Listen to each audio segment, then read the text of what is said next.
sou uma das coordenadoras do LILITS, Grupo de Estudos de Gênero e História das Mulheres, da PUC do Rio Grande do Sul, e venho convidar a todos e a todas para conferir nosso evento Cestas de Gênero, série Debates, abordando o eixo Gênero e Política com nossas convidadas super especiais, a professora doutora Célia Regina Jardim Pinto e a Escola Judiciária Eleitoral do Rio Grande do Sul, com o tema Mais Mulheres na Política. Bora lá conferir?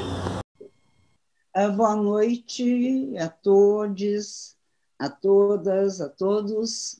Eu começo agradecendo o convite da Mônica, do grupo de vocês. O logo está muito bonito. Dizer também que é um prazer estar compartilhando essa noite com essas pessoas tão envolvidas e interessantes no TRE, que eu já tive o prazer de estar lá. Eu sou uma entusiasta do Tribunal Regional Eleitoral e do Tribunal Superior Eleitoral, então eu fico muito contente de poder estar dividindo esta atividade com elas.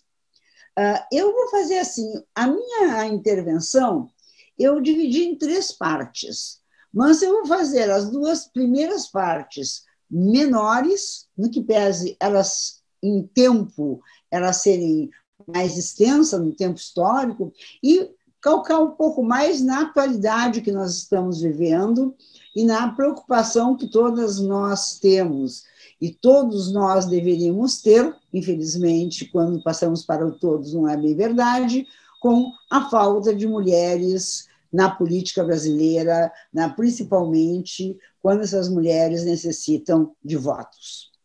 Então, eu vou dividir a minha intervenção em 3 partes. A primeira, numa tentativa de mostrar a vocês que o feminismo no Brasil, ele sempre foi um feminismo político. E vou trabalhar depois com a questão da participação das mulheres não feministas, ou em geral no Brasil. E um terceiro momento, discutir qual é a situação das mulheres, do feminismo e das mulheres eleitas e não eleitas no Brasil. Eu vou começar em 70 com a questão do feminismo como movimento político, até porque eu estou na frente da Mônica, que sabe muito melhor do que eu que este movimento começa lá no século XIX como um movimento político. A primeira grande luta das mulheres no mundo e no Brasil em termos de participação, foi por participação política, que foi a luta pelo direito ao voto, votar e ser votada, mas eu não teria, a essas alturas, apesar de eu ter orientado a tese da Mônica, que é uma excelente tese e um brilhante livro, eu não teria coragem de ficar falando desse período na frente dela. Então, eu vou começar a falar a partir da década de 70, que é o momento do feminismo, do ressurgimento do feminismo no mundo, e é bastante interessante que no mundo ocidental, nos Estados Unidos e nos países europeus, esse feminismo aí não teve esse caráter político tão claro. Óbvio, ele teve o caráter político quando ele rompe com o público e o privado e vai dizer que o privado também é político. Mas quando nós falamos em política estrito sensu, política como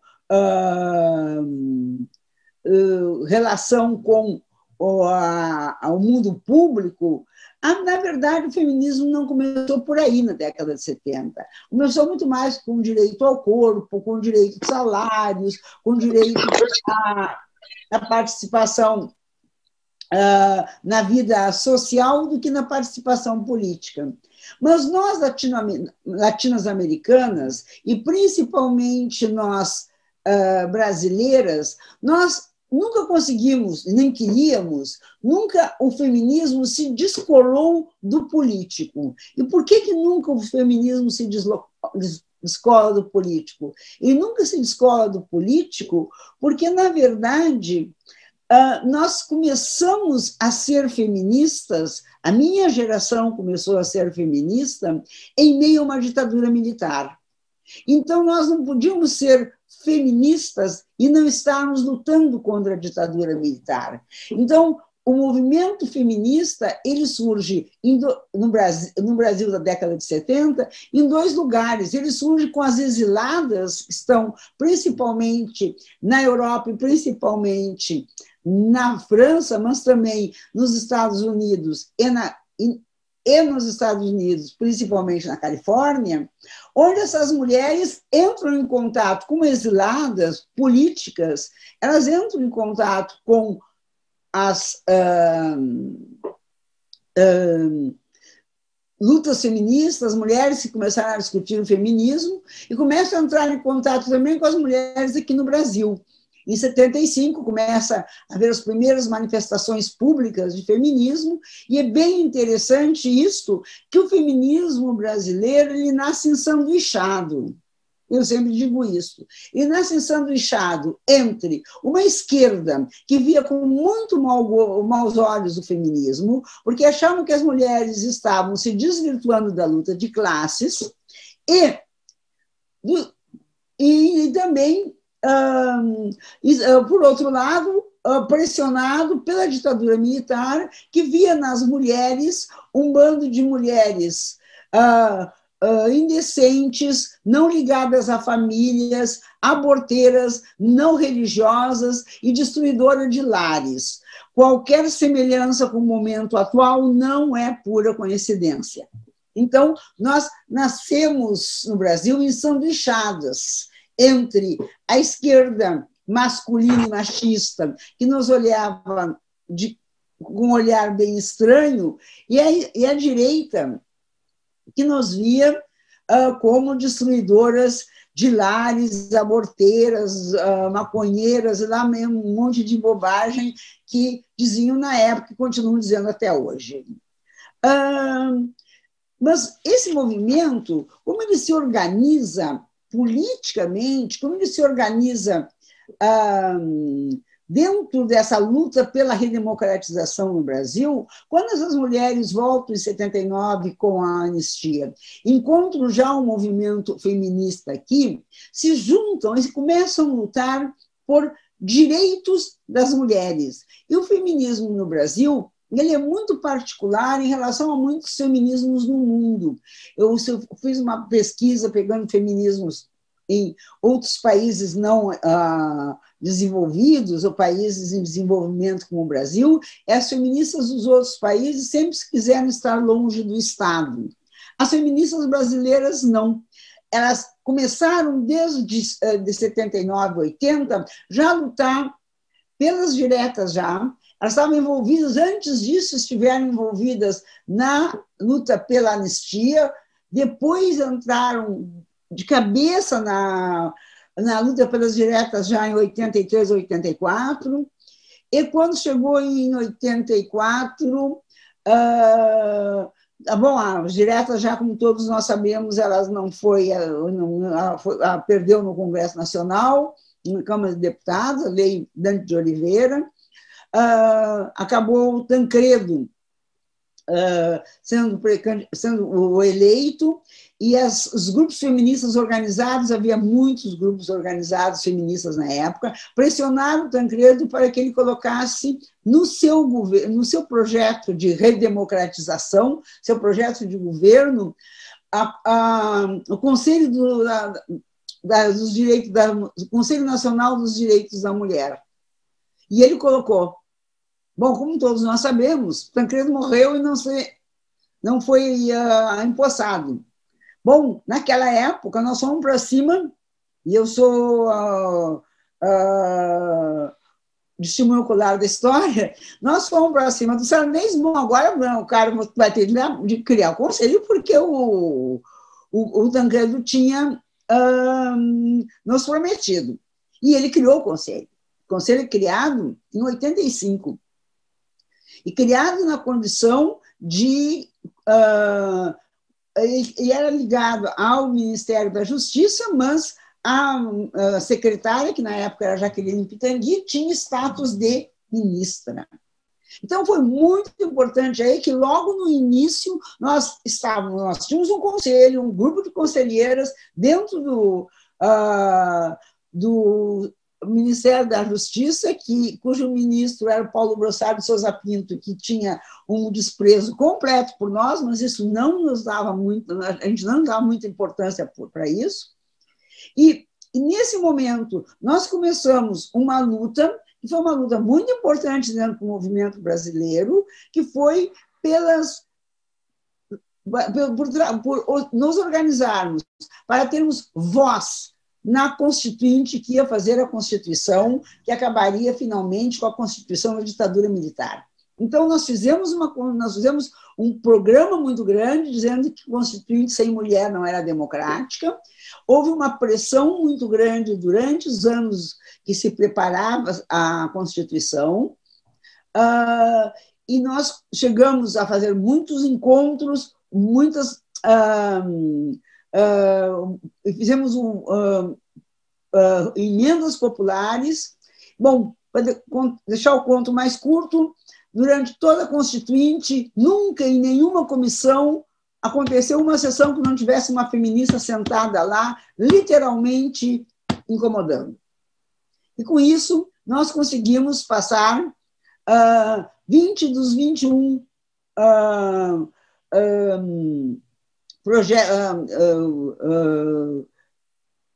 projetos que tínhamos. A única coisa que não foi para a Constituição que nós tínhamos como ponto foi transformar as empregadas domésticas em trabalhadoras iguais a todos os outros trabalhadores. Isso não foi aceito, até porque as mulheres que estavam lá, que nos apoiaram, eram todas de classe média alta, e disseram: não, empregada doméstica a gente não vai mexer. E, obviamente, que nós abrimos mão de qualquer luta naquele momento por aborto, porque achávamos que perderíamos tudo, inclusive a lei que até hoje existe, que possibilita, em alguns momentos, aborto legal.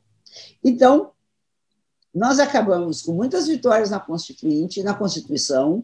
Se vocês tiverem paciência um dia de ler a Constituição brasileira, aliás, todo brasileiro devia de ler, até porque ela está sendo rasgada a cada dia, há muitos direitos para as mulheres na Constituição. Vocês poderiam dizer para mim: há muitos direitos das mulheres, mas não são cumpridos.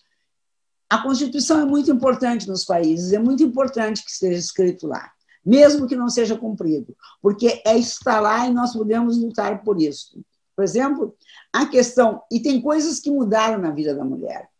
Até a Constituição, o homem era a cabeça... Até a Constituição de 88, o homem era a cabeça do casal e o homem definia o local de residência do casal. Então, se a mulher estivesse em casa sofrendo violências de um homem, ela não podia sair de casa, porque se ela saísse de casa, era considerado abandono do lar pela lei.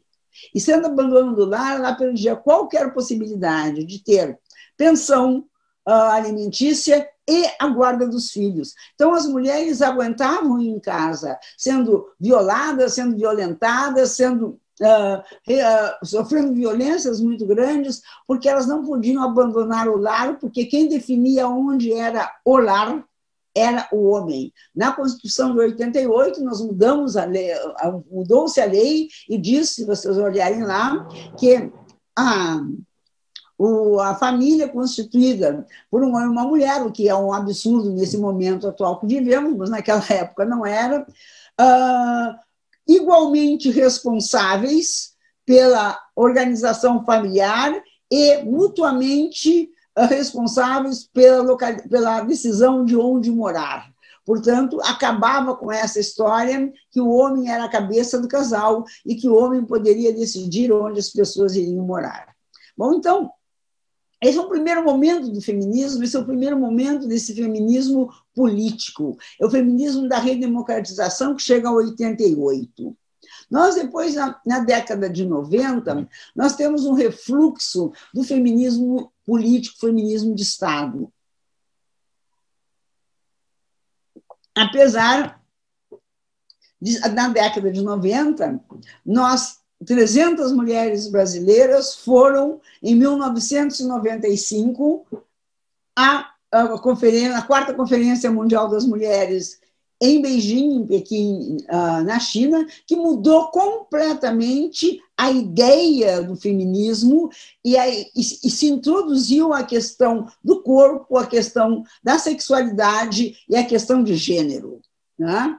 É contra as decisões tomadas na quarta Conferência Mundial das Mulheres, Conferência da ONU em Pequim, em Beijing, que o cardeal Ratzinger vai escrever os famosos textos contra a ideologia de gênero, que depois vem a ser Papa Bento XVI, que era um ideólogo da igreja, um homem extremamente sofisticado intelectualmente, um teólogo extremamente conservador, e ele vai se colocar frontalmente contra o feminismo a partir das decisões tomadas na grande conferência em Beijing, em 1995, onde do Brasil foram mais de 300 mulheres, entre as quais eu tive a honra de estar lá. E foi uma das experiências mais importantes da minha vida, intelectualmente, pessoalmente. Bom, foi realmente um momento muito importante. Bom, novo momento de grande relação entre o Estado, entre a política e as lutas feministas no Brasil, foi o momento da eleição do Partido dos Trabalhadores a partir de 2003. Havia uma grande quantidade de... Porque as mulheres se dividiram entre os partidos, entre o MDB, tinha mulheres no MDB, tinha mulheres no PDT e tinha mulheres no PT. As feministas estavam divididas aí, esses três partidos. Depois, óbvio, quando o PSDB aparece, também tem mulheres no PSDB, mas não tem mulheres fora desses quatro partidos feministas. Não aparecia mulheres, as mulheres estavam nesses quatro partidos. O centro-esquerda, uma esquerda um pouco, uma esquerda moderada, né? Que constitui esses quatro partidos. Óbvio que quando o PT sobe o poder, em 2003, em 2013 é criada a Secretaria Especial de Política para as Mulheres, que é uma secretaria criada, assim como foi criada da igualdade racial. São secretarias criadas com status de ministério e foram extremamente importantes, porque os movimentos sociais, tanto os movimentos negros, como os antirracistas, como movimentos feministas, como movimentos LGBT, e principalmente os movimentos LGBT já estavam muito ligados ao Estado, porque durante o governo de Fernando Henrique Cardoso, com o ministro Serra, que não era um médico, que fez uma política muito importante em relação ao HIV/AIDS, inclusive rompendo patentes dos remédios que vieram a salvar milhares e milhares e milhares de homens e mulheres que estavam infectados com HIV e que tinham ou não AIDS. Então, esse grupo já estava lá. É muito importante isso. Ou seja, não precisa ser um médico para ser ministro da Saúde. Pode ser um médico, pode ser uma pessoa completamente fora da casinha. O Serra, na época, como até hoje era um economista, e ele trouxe muita gente do movimento LGBT na época para dentro dos ministérios para discutir a questão da HIV/AIDS e, inclusive, conseguiu, junto com Amorim, que era petista e que era embaixador do Brasil nos Estados Unidos, acabar com a patente dos remédios que possibilitavam a sobrevida e a vida normal das pessoas contaminadas. Dito isso, só para dizer que naquela época alguns movimentos sociais já estavam, mas quando o PT entra, muitos movimentos sociais entram para dentro do governo. E o movimento feminista, ele ele como diria o nosso octogenário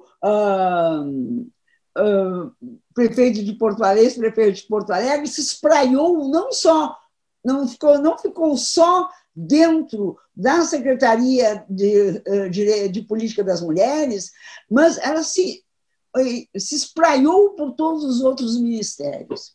Então, a Secretaria de Política para as Mulheres foi extremamente importante, houve uma quantidade imensa de políticas públicas ligadas à Secretaria. A questão da violência foi uma questão muito tratada. A Secretaria existiu até 2014, quando a presidenta Dilma ela acaba com a secretaria e transforma tudo em uma Secretaria de Direitos Humanos, porque ela estava tentando sobreviver e fez, para mim, uma péssima escolha, acabando com essas secretarias, mas ela acabou.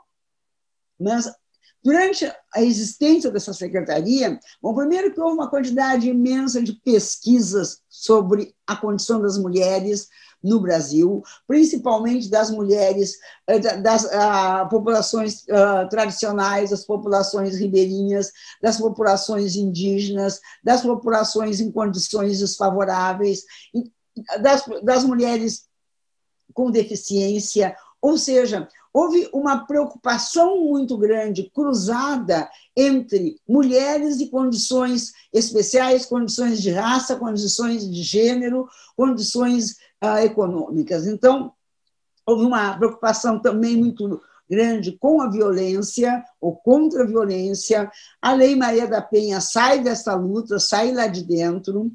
Há uma questão com salários. A propriedade das casas, da Minha Casa Minha Vida, foram dadas para as mulheres, assim como na reforma agrária o título de propriedade é dado para as mulheres também. Então, houve projetos muito importantes de uma educação não sexista nos livros didáticos, e também, nesse período, houve 4 conferências nacionais de políticas para as mulheres. Foram 4, e parece mentira, mas uma conferência de política para as mulheres mexia com 300 mil mulheres no Brasil. Se vocês passaram o dia inteiro vendo todos os canais de televisão no Brasil, vocês nunca viram uma notícia sobre isso durante aquele período. E como eram conferências que começavam no nível municipal, passavam por estadual e depois por nacional, quando chegava o nacional, chegavam 300, 400 mulheres, mas mexia com uma rede imensa de mulheres. E essas conferências nacionais criaram 2 planos nacionais de política para as mulheres, que traziam todas as questões da desigualdade, e foram 2.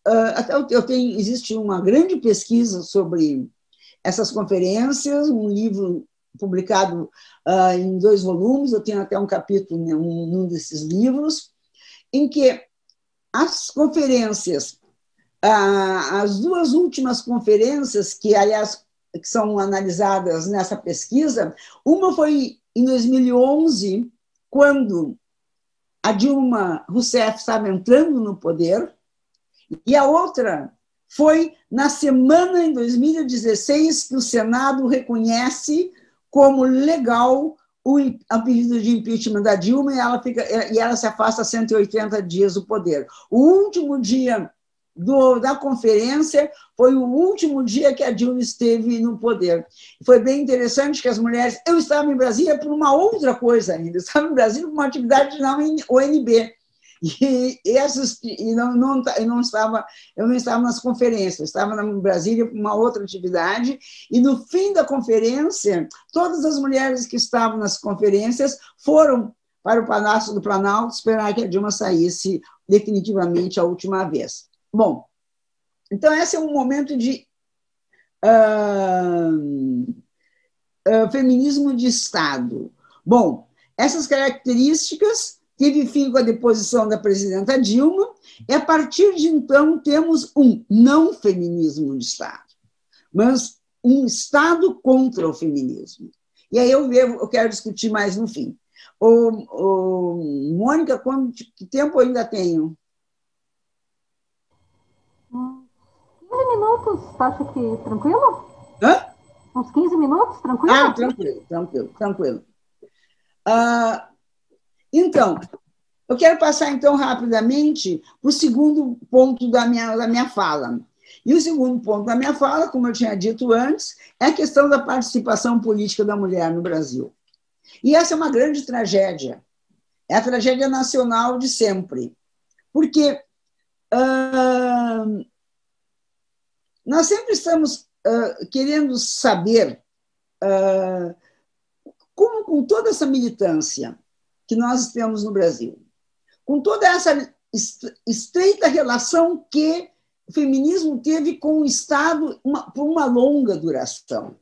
Por que esse feminismo que começa lá lutando pela redemocratização do país, ele tem tão poucas mulheres eleitas? Eu estava atualizando os dados aqui ontem e vi que em 2021, entre os 180 países, o Brasil está no lugar, no 142º lugar no ranking dos parlamentos, no ranking de mulheres no parlamento no mundo. São 180 países que foram analisados. O Brasil está sempre na posição 142. Isso é feito pelaquela instituição da ONU sobre parlamentos. No Brasil, na América Latina, o Brasil só tem melhor condições que o Haiti e o Paraguai. E aí eu digo para vocês, no México está em 6º lugar, o Brasil está em 142º. Tem 48,2% de mulheres no parlamento. Na Argentina, que está no 18º lugar, tem 42,4% das mulheres no parlamento. E no Brasil, nós temos 15,2%.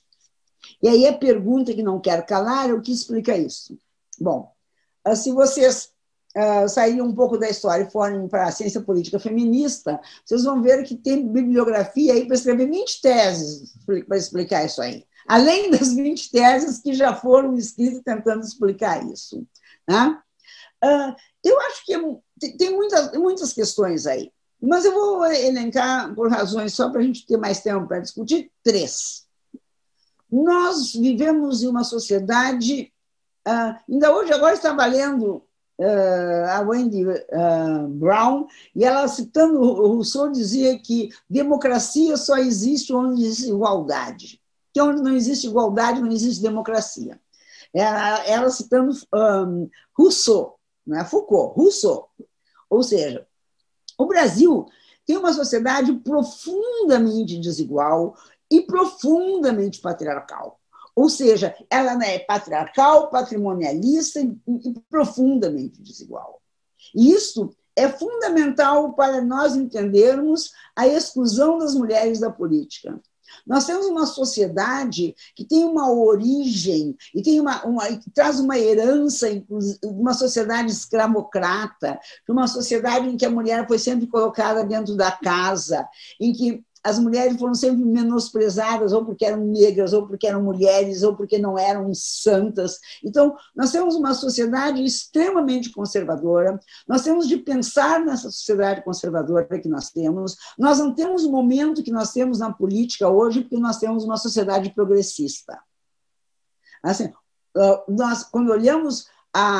não foi um ataque de alucinação que deu no Brasil, que 57 milhões de pessoas votaram numa pessoa com claros problemas cognitivos.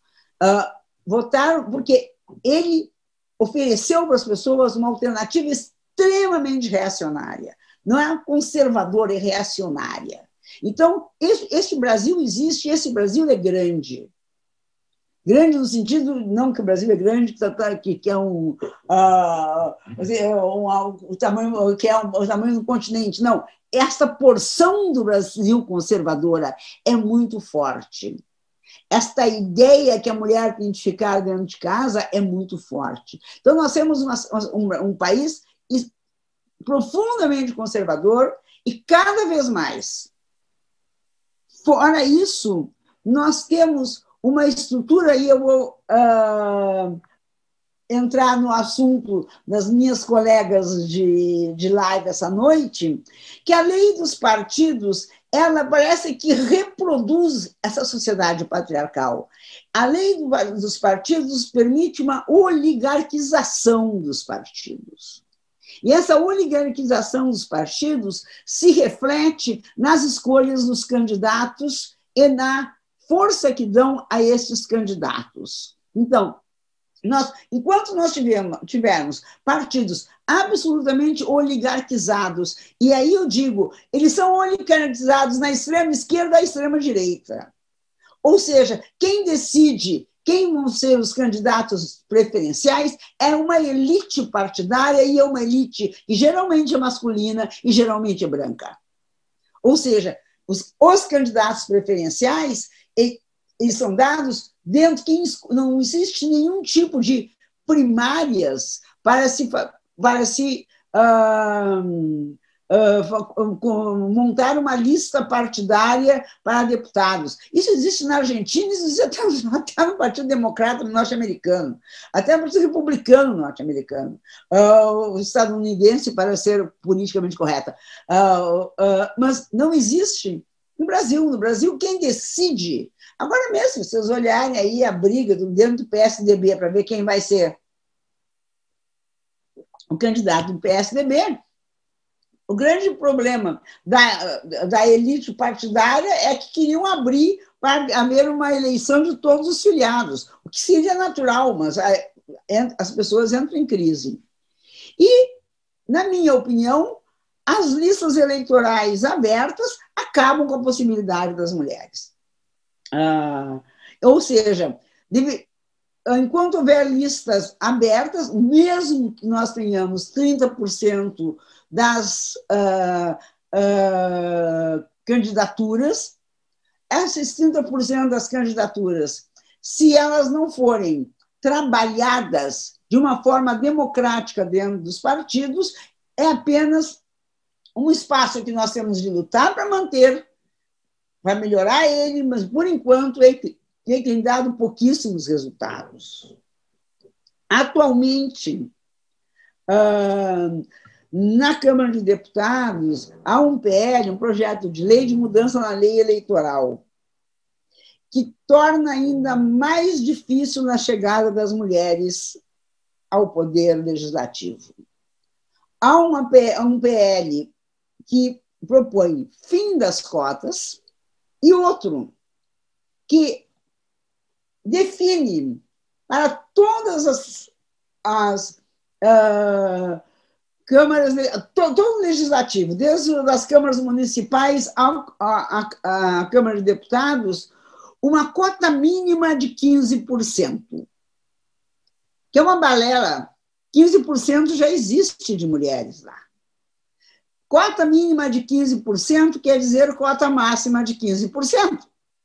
Se tira uma conquista, que foi uma conquista num movimento de 30% para as mulheres. E se coloca cota mínima de 15%, bom, 15% já tem. Nós não queremos cota mínima de 15%. Então, é uma reforma... aliás, o fim das cotas, qualquer uma das duas são propostas por mulheres, e as duas são absurdas. Ou seja, vamos conversar se a gente aumentar as cotas, fizermos as cotas 30 e vamos fazer o seguinte, vamos fazer um projeto até paridade em 3 eleições, sendo que a paridade, o número de cadeiras tem de corresponder ao número de candidatos nas listas partidárias. Então, se é 30% de candidatos, 30% de cadeira. Passamos para 35, 35, 40, 40, até chegar a 50. Isso é um projeto. Isso é razoável. Agora, como está aqui, é simplesmente acabar com uma luta de muitos anos. E querem fazer o Distritão ainda, que é uma loucura, um absurdo, não existe lugar nenhum do mundo. Eu voto assim, vota-se no Rio Grande do Sul para deputados federais, os 70 que mais votados são, os 31 mais votados serão os deputados. É essa a ideia. Os 55 mais votados para a Câmara Estadual serão os deputados. Acaba com os partidos, acaba com proporção, acaba com qualquer coisa, e não existe lugar nenhum do mundo. Existe o voto distrital, que já é um problema, mas o distritão é um elefante branco criado pelo Brasil que eu espero não passe. Então, nós estamos numa situação muito difícil, porque nós estamos... qualquer coisa que pareça proteção à mulher e ao feminismo está sendo muito... combatido na Câmara de Deputados. Em uns 5 minutos ainda? Consegue fechar? Uns 5 minutos para fechar? Uns 5 minutos para fechar? Tá, tudo bem, 5 minutos. Eu tinha me dado 15, mas está me dando 5 agora. Bom, já passou. O tempo boa. É que o próprio é bom, o tempo. Eu gostaria de colocar duas questões finais aqui, então. Né? Duas questões, uma histórica e outra atual. Eu analisei a história de vida das primeiras mulheres que se elegeram deputadas estaduais no Brasil. Depois analisei as mulheres que, entre 1990 e 2018, que fizeram carreiras políticas, isto é, que tiveram 3 mandatos como deputadas. E encontrei algumas regularidades. Vou ler para ser mais rápido. Das pioneiras, eu publiquei um artigo na revista Vária, tem 2 características marcantes. Elas eram mulheres cultas de classe média ou alta e tiveram pais liberais e intelectuais. A mãe geralmente diz, a mãe não falava nada. Eu estou publicando um livro que vai sair, deveria sair hoje, mas não chegou ainda a ficha bibliográfica de memórias de mulheres, em que as mulheres que fizeram alguma coisa na vida, o livro chama-se Tempos e Memórias, Vida de Mulheres, as mulheres que fizeram alguma, vai sair pela Zouc, as mulheres que fizeram alguma coisa na vida sempre dizem que tem um pai liberal e intelectual, o que mostra o poder patriarcal que existe no mundo. Nas mulheres que fizeram carreira, são mulheres mais contemporâneas, as mulheres do espectro político de direita ou centro-direita eram, na maioria, de famílias políticas. Isto não é uma condição só das mulheres, é também dos homens. A diferença é que os homens são filhos e netos de políticos, as mulheres, esposas e irmãs. Os homens jamais passariam seu capital político para sua filha mulher, passam sempre para o seu filho homem. As mulheres do espectro político de esquerda ou centro-esquerda seguem o mesmo caminho de seus companheiros homens. Quase na sua totalidade vêm do movimento estudantil ou dos sindicatos. Portanto, pelo menos até agora, não houve uma forma feminina de entrar na política.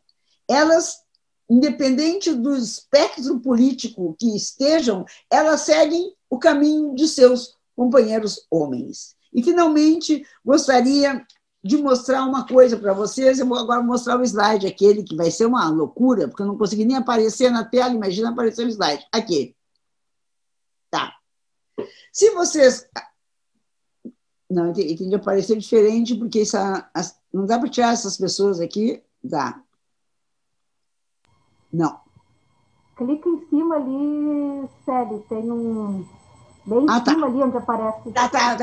Se vocês olharem este quadro de candidatas, de mulheres eleitas de 1999 a 2019, vocês vão ver uma coisa interessante. Tá? Se vocês olharem 1999 a legislatura 99, ou 2000, 2004, ou 99, ou como quiserem, a direita tinha 4%, tinha 12,5% das deputadas. O centro tinha 50% das deputadas e a esquerda tinha 37% das deputadas. Vamos passar para hoje, lá embaixo, 2019 a 23.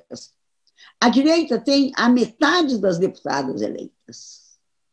Ou seja, em 20 anos, eles passaram de 12%, que naquela época eram esposas e irmãs de políticos, a 50%.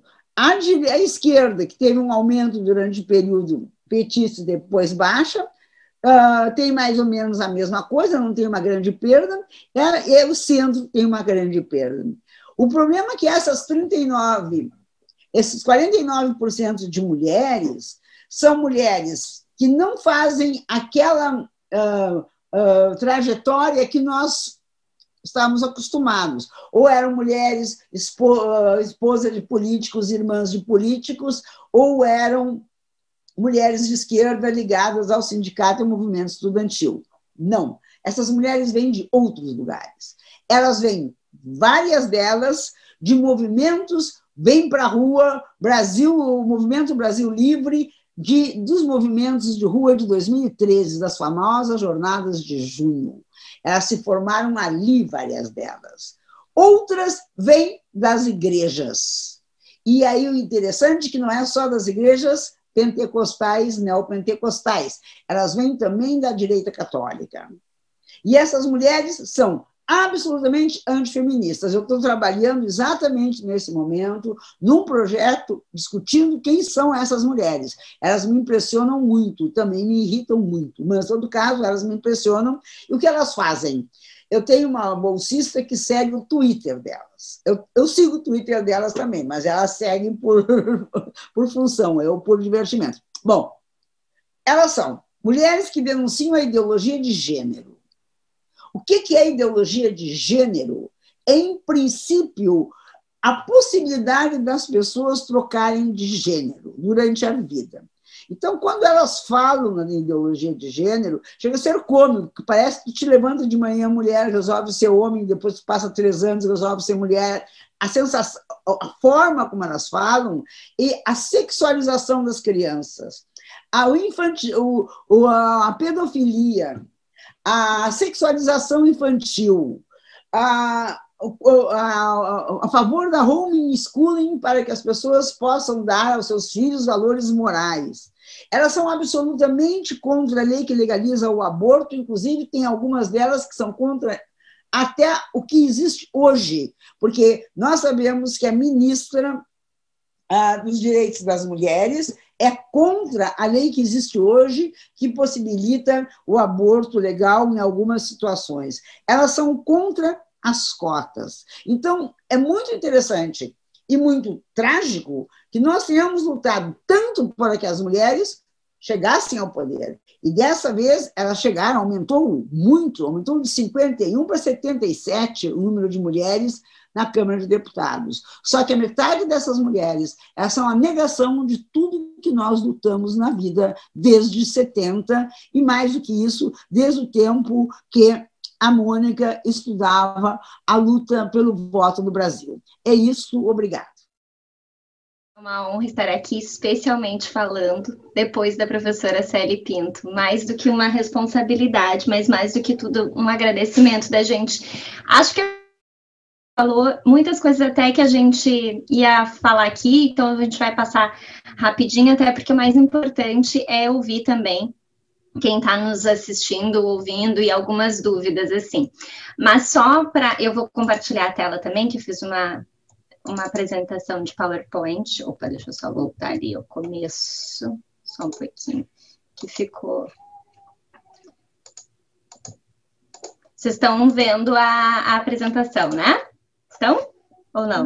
Não. Ah, tá, espera aí. Eu interrompi, né? Bem na hora. Deixa eu antes só preparar aqui.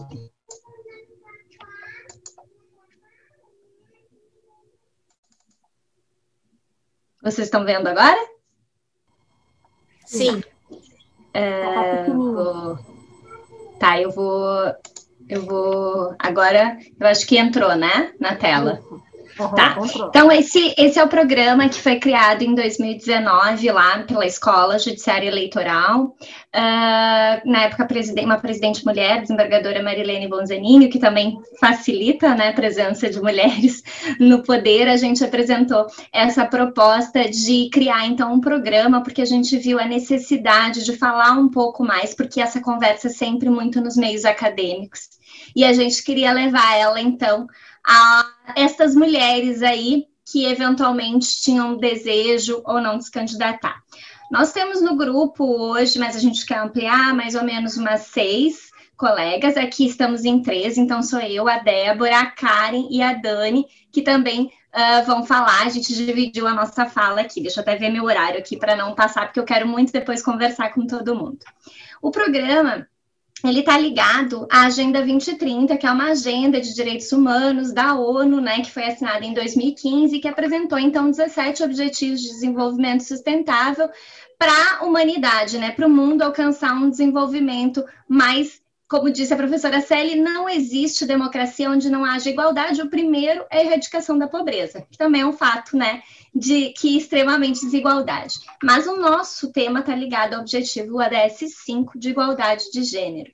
E por que é importante falar? Porque o CNJ adotou a Agenda 2030, né, como uma meta nacional para o Poder Judiciário. Então, é meta do Poder Judiciário integrar a Agenda 2030 à sua instituição. Então, ficou muito mais fácil da gente aprovar, por exemplo, um projeto como esse, né?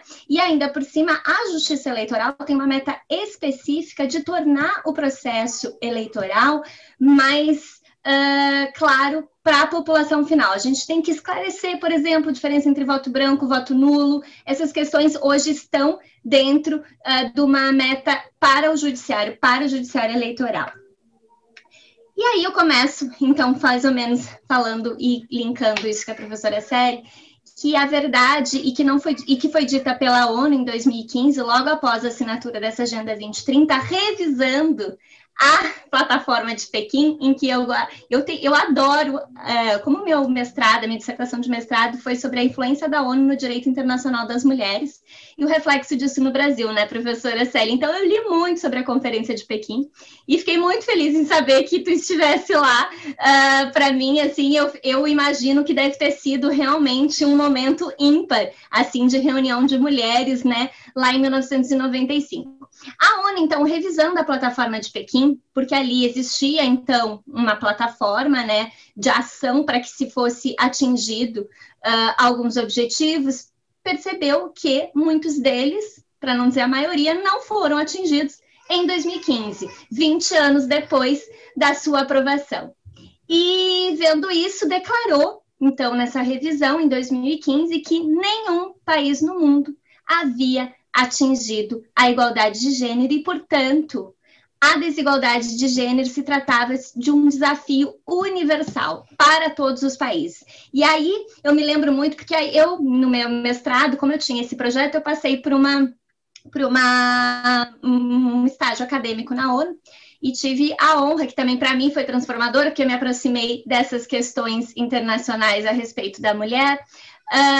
E me lembro quando estava entrevistando o embaixador do Brasil na época, que era o Patriota, conversando então sobre a importância dessa determinação. Ele disse assim: sabe o que é bom? É porque não tem aqui a Islândia, que é o país mais igual hoje, considerado mais igual, nem ela pode falar, porque nem ela atingiu esta igualdade que a gente falava lá em 1995, né? Então é de fato um desafio universal.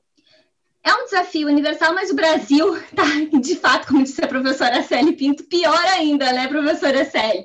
Então, em 2018 também, uma questão importante para nós é que a Organização dos Estados Americanos, né, esteve observando as eleições brasileiras e fizeram um relatório dizendo que, de fato, as eleições no Brasil eram dentro da normalidade, tinham legitimidade, o povo confiava, mas esses 3 pontos aqui do relatório eu gostaria de destacar.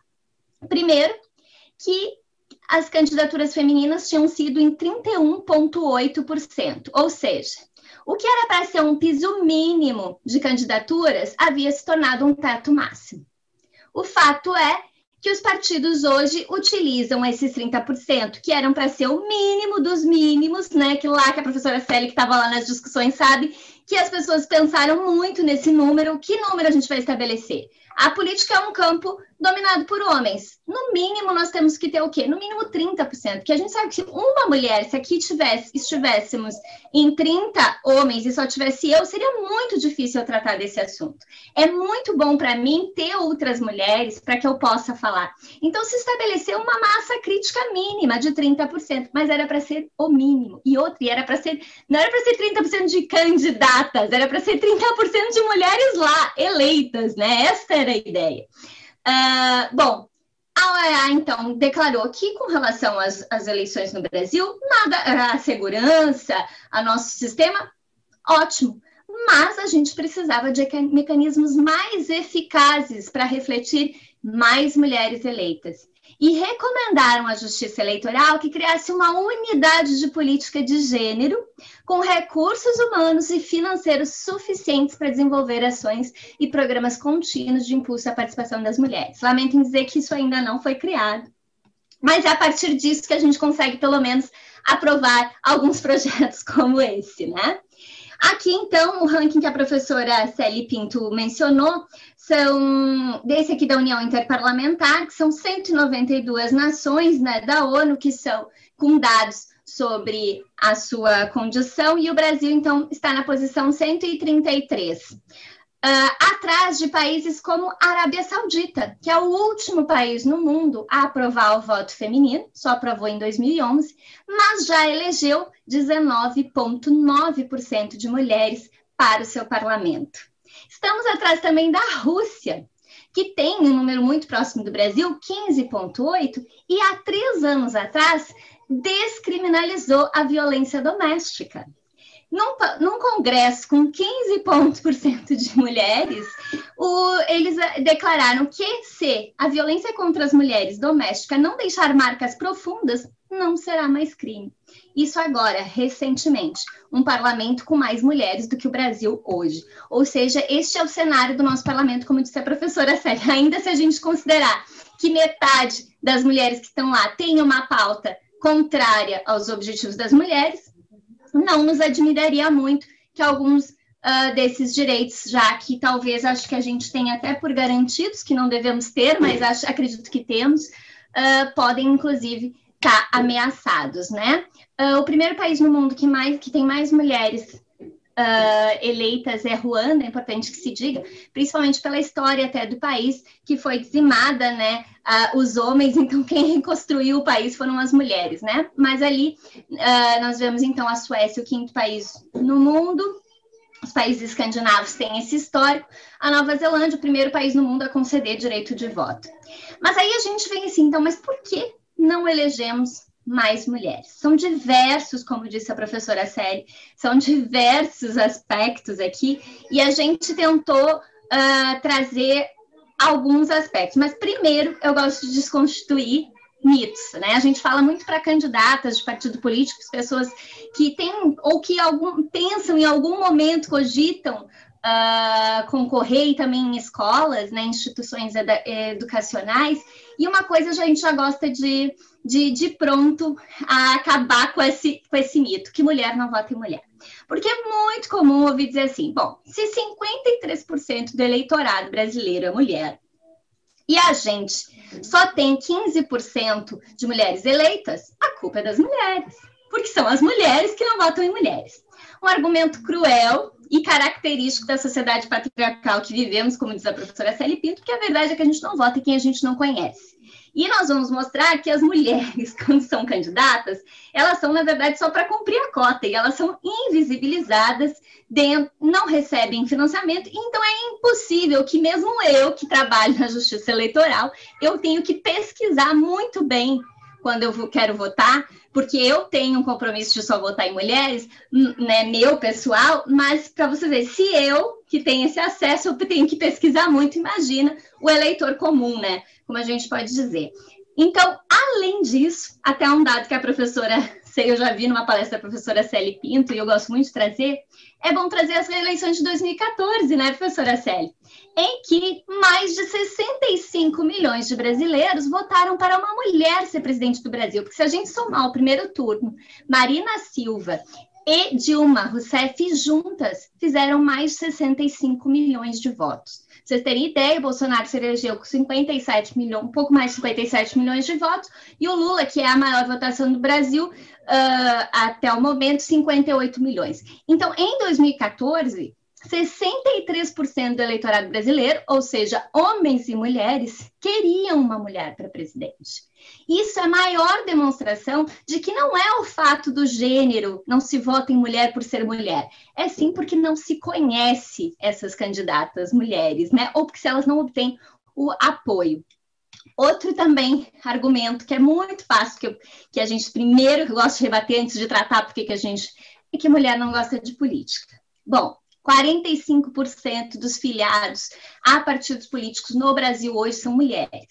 Ninguém se filia a um partido político se não gosta de política, né? E ainda que é um número baixo, se a gente for analisar o número de eleitorado, né? 53% de mulheres são eleitoras, 45%. Mas mesmo assim, se tivéssemos 45% de mulheres eleitas, já estaríamos numa outra situação, um outro patamar, que já teríamos ultrapassado a massa crítica. Então, essas mulheres que estão filiadas, por que elas se filiaram ao partido político? Certamente porque elas têm muito interesse em política. Acontece que, como disse a professora, estruturas ainda oligárquicas, né, não permitiram que essas mulheres filiadas tentassem entrar no poder. Então, são muitos os obstáculos que a gente pode dividir aqui. Sociocultural, financeiro, também político, também jurídico, né? A gente trata sociocultural, não se pode não falar que o Brasil é o 5º país no mundo que mais mata mulheres. Isso que talvez com os números da pandemia é possível que a gente avance, né? Esses números muito provavelmente ultrapassemos aí. Hoje, primeiro país que mais mata mulheres, esse número é em percentual, né? Seria El Salvador, Colômbia, Guatemala e Rússia aqui de novo, né? Então, é sempre importante a gente ficar atento. Existe um ranking que saiu em 2016 que mede o índice de oportunidade para as meninas no país. E esse índice demonstrou que o Brasil é o pior país da América do Sul para crescer como menina. Também aqui, de novo, o Brasil aparece só 2 posições acima do Haiti. E até eles falam isso aqui, ó, o Brasil, um país de renda média superior, aparecendo somente 2 posições acima do Haiti. Quais são os aspectos que fizeram do Brasil estar como o pior país da América do Sul para crescer como menina? Alto índice de gravidez na adolescência, baixo índice de conclusão no ensino médio, poucas mulheres na política, mortalidade materna alta, casamento infantil, e esse ciclo é um ciclo vicioso, porque uma coisa leva a outra, né? Anualmente, o Fórum Econômico Mundial libera um relatório sobre desigualdade de gênero, analisando 4 dimensões: oportunidade econômica, empoderamento político das mulheres, educação, sobrevivência. Em saúde e educação, nós temos atingido a igualdade. Mas quando a gente vai para questões de oportunidade econômica e empoderamento político, nós estamos muito mal. Ano passado, nós éramos entre 153 países, nós estávamos na posição de número 92. Este ano caímos uma posição, 93. E os piores números são diferença salarial entre homens e mulheres, altíssima, e o número de mulheres no parlamento, número de mulheres em posições ministeriais. Há também aspectos intrínsecos das mulheres, a gente gosta de falar, porque muitas vezes a gente está falando para candidatas, e há aquele sentimento da síndrome da impostora, né? As mulheres estão sempre se questionando se poderiam, se teriam o direito de estar ali. Então, a gente gosta de mostrar isso, há inclusive uma pesquisa da HP, né, aquela empresa de tecnologia, que demonstra que um homem, se ele tem 60% dos requisitos para um cargo, ele se candidata. A mulher só se candidata se tiver 100%. Nós nunca temos 100%. Então, é preciso que a gente sempre fale isso, né, para as mulheres que cogitam eventualmente entrar na política. A questão da maternidade, eu adoro a frase dessa professora de Harvard, da Gita Sen, que ela diz: infelizmente a gente vive em um mundo em que pessoas que produzem commodities são valorizadas, mas aquelas que geram outras pessoas não são. A questão da maternidade, ela é muito forte. Eu já ouvi a Manuela Dávila, por exemplo, falando: é muito difícil ter uma criança pequena e cumprir uma votação que às vezes começa no plenário às 8 da noite e vai madrugada dentro com uma filha pequena, né? As escolhas partidárias também se dão em ambientes masculinos e a questão crucial também que a gente vê é a questão do dinheiro, o financiamento. As mulheres têm menos chances de receber recursos. Um exemplo também eu trago das eleições de 2014, em que 90% dos recursos de doação foram destinados aos homens e 11% para as mulheres. Qual foi o resultado da eleição do Congresso Nacional naquele ano? 10% de mulheres eleitas, 9,9%, e 91% de homens eleitos. Exatamente na proporção das doações de pessoas jurídicas. Na época ainda podia ser doado. Estas últimas eleições, 2018 e 2020, nós já estivemos com uma decisão recente do TSE e do STF, dizendo que o financiamento e o tempo de TV deveriam ser na proporção das candidaturas. Orgulhosamente, Porto Alegre é a única capital do Brasil que elegeu pela primeira vez na história, né, professora Célia, 30% de mulheres, sendo que a mulher mais votada é uma mulher negra. Mas o que a gente queria mostrar é que isso não é lei, tá, gente? Isso é decisão judicial. São resultados que advêm de ativismo judicial. Se muda a composição do TSE, e isso pode ser mudado. Hoje, o que segura a nossa política de cotas é muito frágil. É esse parágrafo 3º, só isso. No Brasil, a única coisa que prevê a nossa política de cotas é uma grande conquista, como disse a professora Célia Pinto, mas é a única coisa.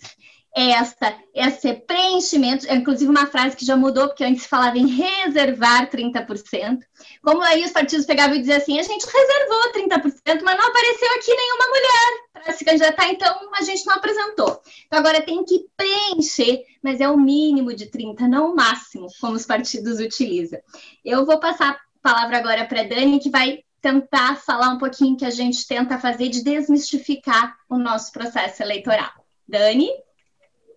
Olá, boa noite. Obrigada. Então, quando a gente... Pode passar, por favor. Quando nós fazemos as atividades desse projeto Mais Mulheres na Política, normalmente nós tentamos passar algumas informações que têm relevância para a candidata, porque mesmo obter informações básicas, a gente nota pelas perguntas que a gente recebe que é uma dificuldade que as mulheres enfrentam quando elas procuram os partidos e quando elas pensam em ser candidatas. Então, quando a gente faz essas atividades, a gente apresenta, por exemplo, o calendário eleitoral, falando da filiação, falando das convenções, da propaganda eleitoral, a partir de quando se pode pedir voto, quando não pode, de que maneira pode ser feito, e também sobre a prestação de contas. Pode passar, por favor, Débora?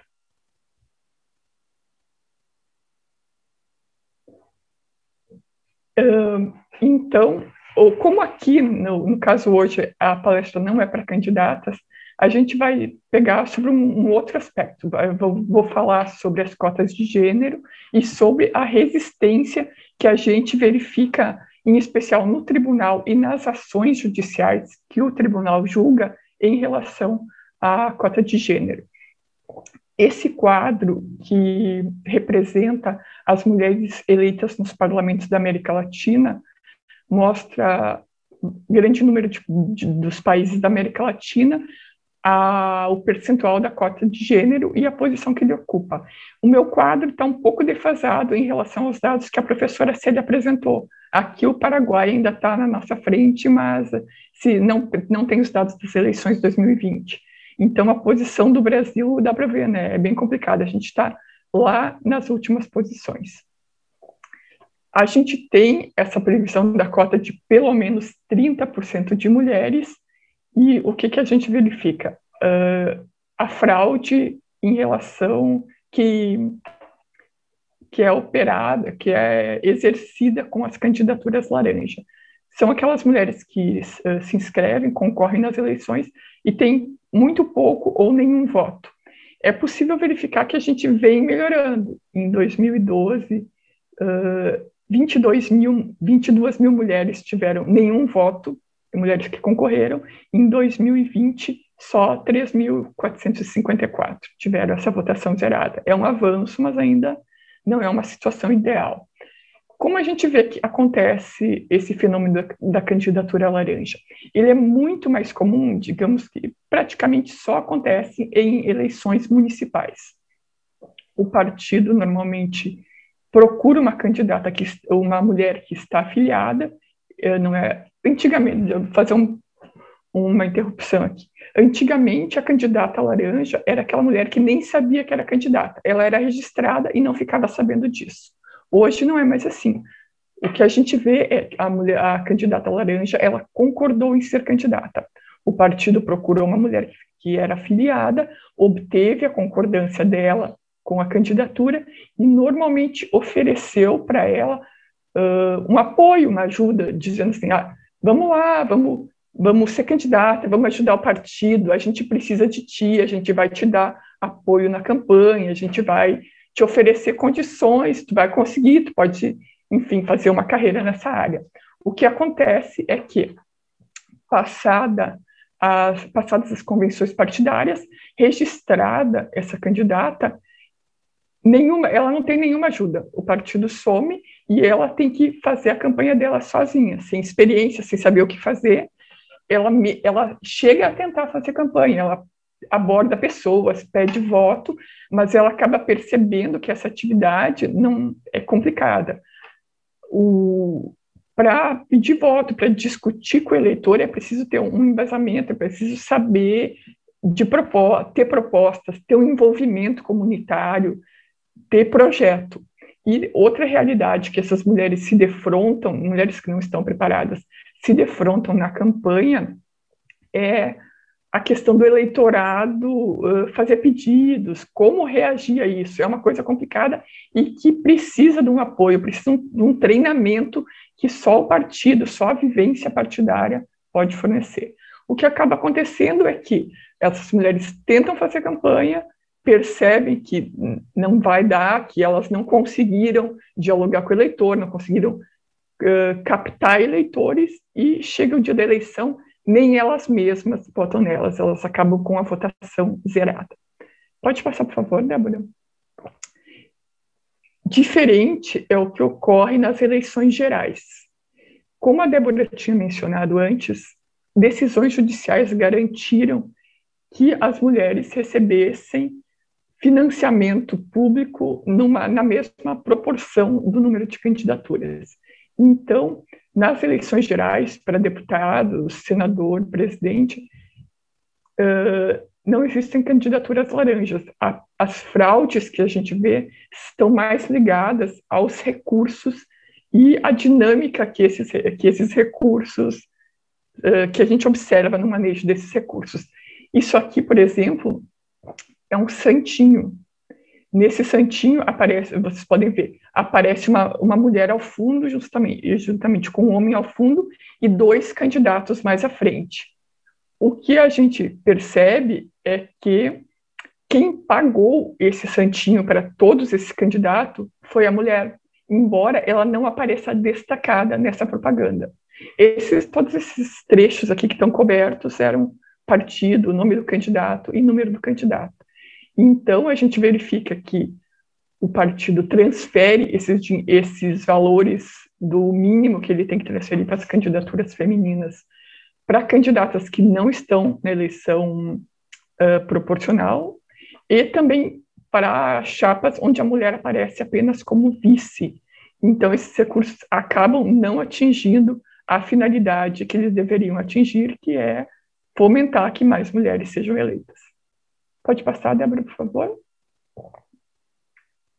É isso. Quando a gente faz esse trabalho junto às candidatas e aos partidos, a gente também costuma falar sobre violência política de gênero, mas acho que aqui não cabe, então eu já passo a palavra diretamente para a Karen. Muito obrigada.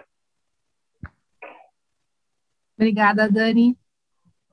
Boa noite a todas, todos, todes. O meu nome é Karen, sou colega, então, da Débora e da Dani. Agradeço o convite da professora Mônica. Estou muito lisonjeada de estar dividindo o tempo aqui com a professora Célia. Quero agradecer a audiência de todos. E vi que tem uns colegas lá do tribunal que também estão na audiência, queria agradecer bastante. E vou apresentar aqui a minha parte, que cabe falar sobre as transversalidades, porque nós, no programa de participação feminina na política do TRE, a gente apresenta, fala para as candidatas, mas não tem como a gente falar sobre feminismo e sobre participação feminina sem falar dos assuntos transversos, né? Então, a questão de gênero e a questão racial. Aqui eu trouxe, então, os dados relativos à eleição de 2016. Aí estava todo mundo felizão ali na Olimpíada, né? Nós tivemos na abrangência do Brasil e do Rio Grande do Sul, principalmente no Rio Grande do Sul, o número de candidatos da raça negra, divididos, então, entre pessoas pardas e pretas, um número muito, muito baixo, né? Não chegava a 5%. No Brasil, até pela miscigenação e pela proporção de pessoas pardas, esse número aumenta para quase 40%, e 8,64% de pretos. Já em relação aos eleitos, no Brasil, o número ficou parecido entre candidatos pretos, né, e eleitos pretos, pardos também, só que na abrangência do Rio Grande do Sul, esse número fica muito diminuído, né? O Rio Grande do Sul não tem, de fato, uma cultura de eleger pessoas não brancas. Aqui não coloquei na interseccionalidade os indígenas, mas também por uma questão de tempo, mas a gente tem também esses dados. Já em 2020, então, o que ocorreu? A gente teve um número um pouco maior, então, de candidatos na abrangência Brasil, pardos e pretos, e bem maior em relação na abrangência Rio Grande do Sul, candidatos pardos e pretos. Aí todo mundo já triste, né, na pandemia, de máscara. E eleitos, nós tivemos um número ainda pouco expressivo, mas que teve um crescimento, principalmente na abrangência Rio Grande do Sul. Aqui, então, eu mostro o paralelo, então, de candidaturas, né, entre a abrangência Brasil e entre 2016 e 2020. Nós tivemos um pouco mais de candidatos pretos, pardos, e bastante, um aumento de mais de 2% em relação aos candidatos pretos, e no Rio Grande do Sul a gente teve um crescimento um pouquinho mais expressivo, não foi tão tímido. Os eleitos também, tivemos aí um aumento em relação a 2016 para 2020, um aumento tímido em relação aos candidatos pretos, um pouco melhor em relação aos pardos no Brasil, e no Rio Grande do Sul a gente teve, então, um aumento um pouco mais expressivo em relação aos pardos e bem menor em relação aos candidatos pretos, né, que conseguiram se eleger. Esses dados, então, a gente pega no site Divulga Cande Contas, que está disponível para todo mundo, é um site aberto do TSE, e aí a gente chega na pergunta, por que então mais pessoas negras se candidataram e se elegeram em 2020? E daí eu trago umas hipóteses, né? Eu acredito que houve no ano de 2020 um aumento, então, da consciência racial, do legado da escravização e até mesmo da ancestralidade das pessoas negras, principalmente em relação a todos os atos de violência que nós assistimos no Brasil e no mundo.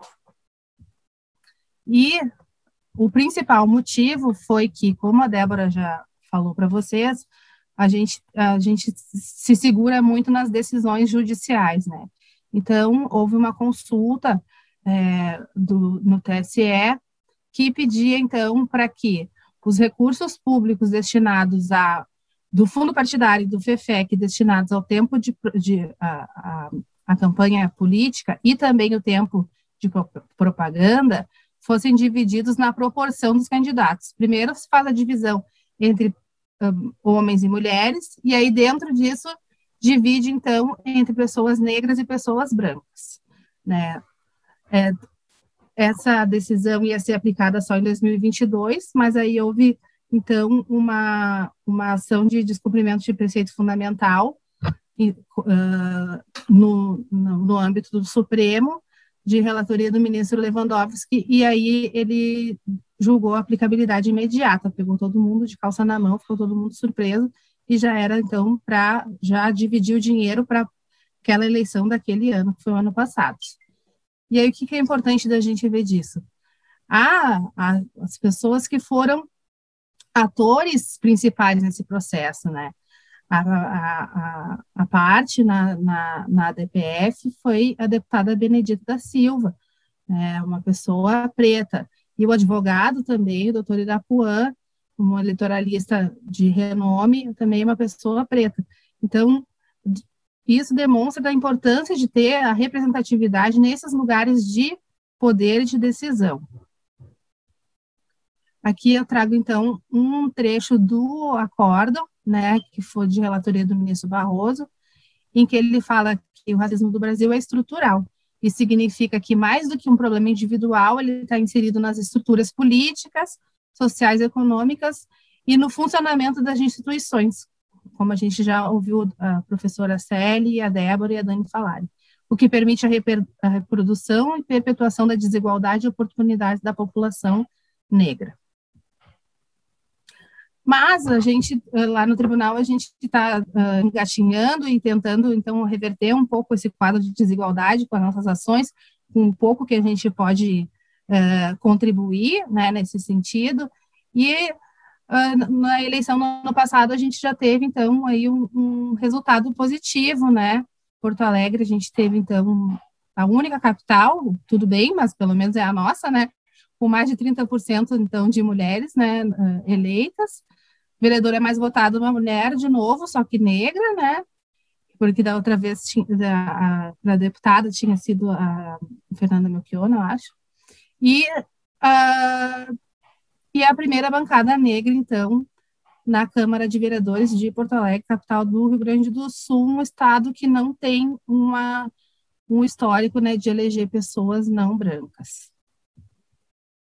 Então, aqui eu trago uma foto do nosso último evento presencial da nossa comissão, então, e também do eixo Mais Mulheres na Política. Ali foi uma palestra da professora... ai, meu Deus, Débora... Mari Del Priore. Mari Del Priore, obrigada.